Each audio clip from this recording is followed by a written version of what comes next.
When all these silly rules were reinstated on Tuesday, I asked a very valid question, and that was, who's going to comply with this nonsense? Quite sensible to think that.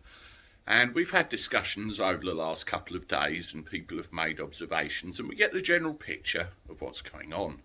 Well, I never for 1 second thought that the shops could be included in that question.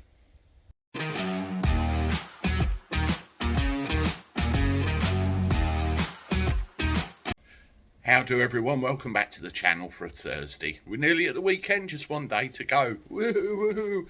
A bit nearer Christmas, the time of year where all the savings get drained and Christmas presents are bought for the little ones. Dear oh dear. And then the whole cycle starts again next year. Speaking of cycles, I'm going to refer to cycles of shit. As in the current situation we all find ourselves in with these reintroductions of rules. There's one thing that really concerned me. Well, it's not so much a concern, it's more of an observation, and I bought a video about this the other day, and that is who will actually comply. Have a look at this picture.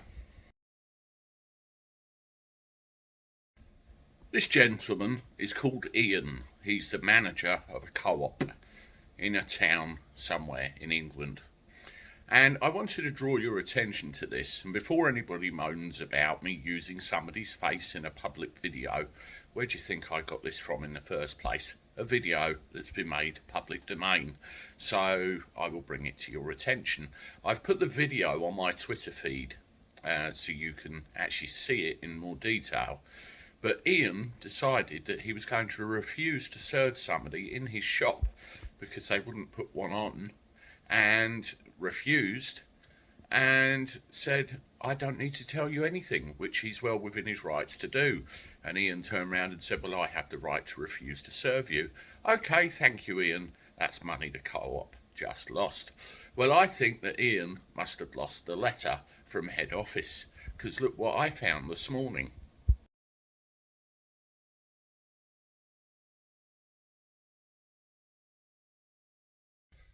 Both Iceland and Co-op have turned around and said they will not be enforcing anything. Co-op particularly are more concerned with potential abuse of their staff members, which is a very valid argument. People are going to walk in and people are not going to want to comply, and if they're seen to be made to, then their staff are going to get a good telling off from Joe Public. And Iceland have turned round and basically said we've got more important things to worry about, therefore making a mockery of the whole thing, don't you think? Let me know what you think of this news, and more importantly, are there any other stores that fall under this category where you are that aren't bothering? It's interesting to gather information, or intel as it were, and find out where we stand with the whole thing. Anyway, I'm off. See you in a bit of another one. Toodaloo.